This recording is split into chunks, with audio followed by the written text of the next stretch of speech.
ऐसे आज़ादी के समय में यहाँ के किसानों ने, भारत के नौजवानों ने कुर्बानी दे करके अंग्रेजों को खेदने का काम किया था। ठीक उसी प्रकार से कुर्बानी दे करके इनको खदेड़ना पड़ेगा। है और शातिर है, शातिर हम कहते हैं जो क्रिमिनल ब्रेन का होता है उसको शातिर कहते हैं। तो क्रिमिनल ब्रेन का आदमी है नरेंद्र मोदी और अमित शाह। भैंस के आगू बीन बजावे, भैंस बैठल पहुराए, इनको डंटा मारना पड़ेगा और डंटा मार करके बाद जबरदस्ती उतारना पड़ेगा।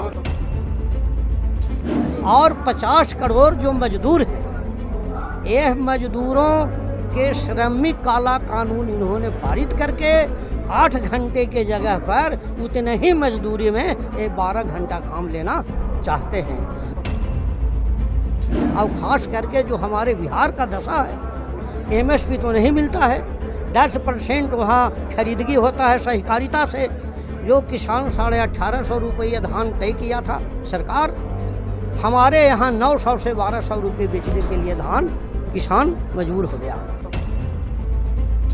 जो हमारे यहाँ किसान हैं, वहाँ किसानों की हालत एकदम ख़राब हो चुकी है, जिसका नतीजा है कि वह किसान का बच्चे आ करके 10,000 पर, 5,000 पर पंजाब है, हरियाणा है, उत्तर प्रदेश है, राजस्थान है, दिल्ली है, इसमें आके काम करने के लिए विवश है।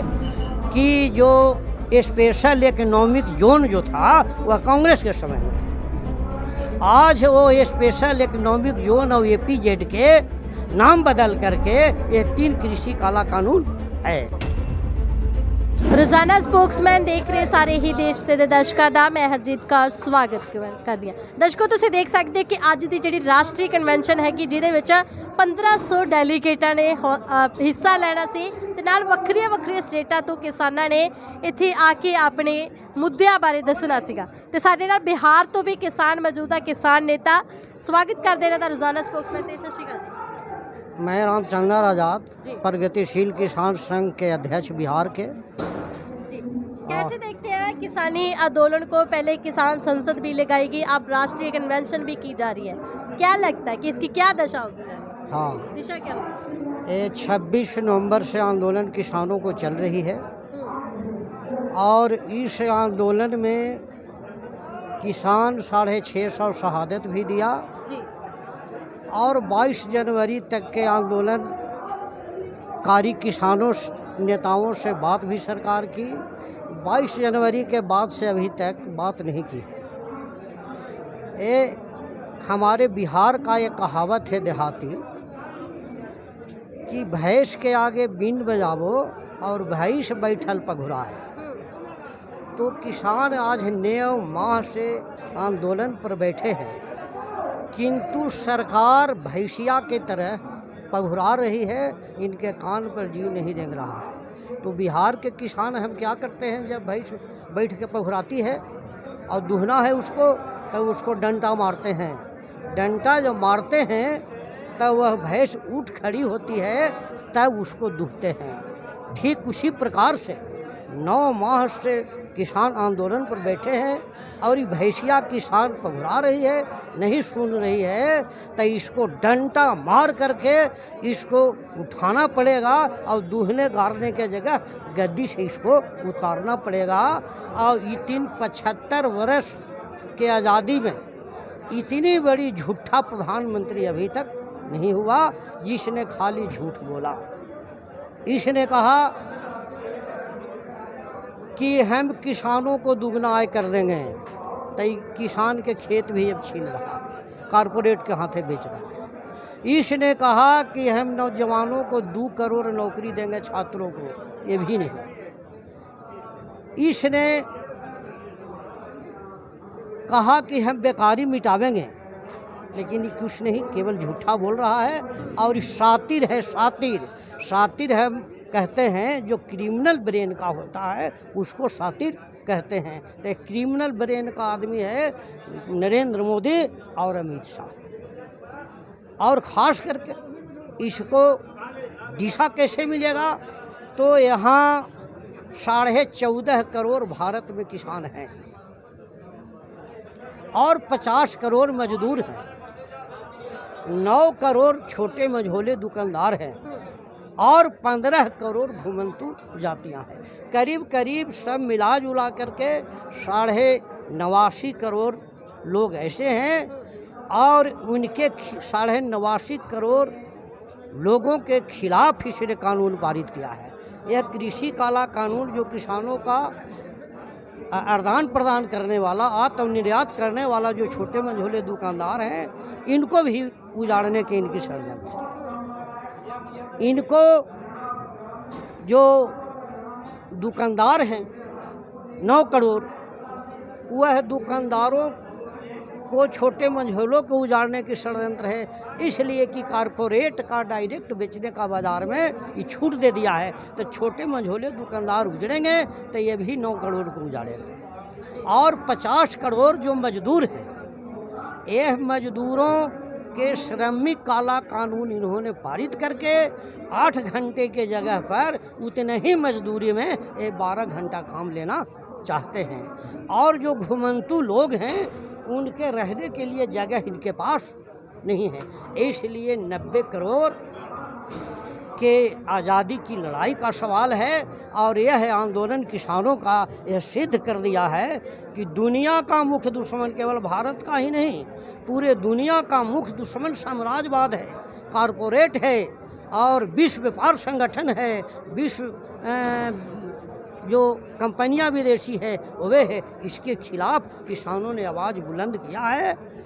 तो ये सारे लोगों को मोर्चाबद्ध करके आंदोलन को आगे बढ़ाना पड़ेगा और तभी भैंसिया सरकार को खींचना पड़ेगा। और ख़ास करके जो हमारे बिहार का दशा है, MSP तो नहीं मिलता है, 10% वहाँ खरीदगी होता है सहकारिता से।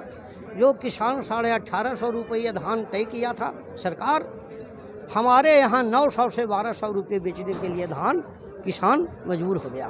और 1950 को गेहूं ये भाव तय किया था, जो मेरा बिहार का किसान 1200 से 1500 लिए बेचने के लिए विवश हुआ। यहाँ तक कि जो किसान खेती करते थे अपनी ज़मीनों को छोड़कर पंजाब में आके दिहाड़ी कर रहे हैं। हाँ, जो हमारे यहाँ किसान हैं, वहाँ किसानों की हालत एकदम ख़राब हो चुकी है, जिसका नतीजा है कि वह किसान का बच्चे आ करके 10,000 पर, 5,000 पर पंजाब है, हरियाणा है, उत्तर प्रदेश है, राजस्थान है, दिल्ली है, इसमें आके काम करने के लिए विवश है। फिर नौजवानों की आगे क्या मतलब कि कह सकते हैं कि उनका क्या विकास होगा, क्या उनकी आगे जो आर्थिक आप कह सकते हैं कि जो कमजोरी है, क्योंकि कीमत नहीं है, MSP नहीं है, तो उनके हालात है जो नौजवानों पे क्या असर है, नौजवानों की आगे स्थिति कैसे सुधर सकती है? हाँ, नौजवान की सुधरेगी तब सुधरेगी हालत, यह सरकार के रहते सुधरने वाली नहीं है। और यह जो विश्व व्यापार कंपनियां हैं, इसके रहते सुधरने वाली नहीं है, एक कारपोरेटों के रहने के सुधरने वाली नहीं है। लेकिन यह एक बात मुझे याद कराती है कि जो स्पेशल इकोनॉमिक जोन जो था वह कांग्रेस के समय में था। आज वो स्पेशल इकोनॉमिक जोन और APZ के नाम बदल करके ये 3 कृषि काला कानून है। तो इसलिए हम कहते हैं कि जो कोई भी सरकार आवेगी BJP के बाद, तो यह कानून को बदल नहीं सकती। इसलिए हम याद दिलावेंगे कि 47 की जो आज़ादी मिली थी वह वोट से आज़ादी नहीं मिली थी। इसलिए यह सरकार को वोट दे करके बदलने से हमारा कृषि काला कानून, श्रमिक काला कानून और मजदूरों के खिलाफ है, नौजवानों को खिलाफ है, छात्रों को खिलाफ जो काला कानून है, यह वोट से जाने वाला नहीं है। जिस तरह के हम लड़ करके अंग्रेज़ों को भगाया था, आज वही समय आ गया है पुनः देश की आज़ादी के लिए। यह आज़ादी हमारी नकली मिली तभी ऐसा कर रहे हैं। अगर सही आज़ादी होती, सुभाष चंद्र बोस का भारत होता, भगत सिंह का भारत होता, चंद्रशेखर आज़ाद का भारत होता, तो यह तीनों कृषि काला कानून कभी नहीं बनता। और ख़ास करके जो हमारा बिहार है ना, और उसमें अभी धान का समय है, लेकिन किसानों को 265 से 68 रुपये बोरा यूरिया खाद है, जो 5 किलो कम है, 50 किलो का बोरा था जो अभी 45 किलो का है, 5 किलो ऐसे मार दिया। और वह 265 वाला 350, 400 और 500 के भी खाद नहीं मिल रहा है मार्केट में। किसान इधर से उधर छटपटाते चल रहे हैं और राज्य सरकार और केंद्र सरकार बहिरा हो चुकी है। इसलिए इसको भगत सिंह जैसा लाहौर के असेंबली में बम पटक करके उसको आवाज़ कानों तक सुनाया था। इसलिए किसानों को, यहाँ के नौजवानों को, यहाँ के दुकानदारों को यह भगत सिंह बनना पड़ेगा, सुभाष चंद्र बोस बनना पड़ेगा, तब यह सरकार सुनेगी।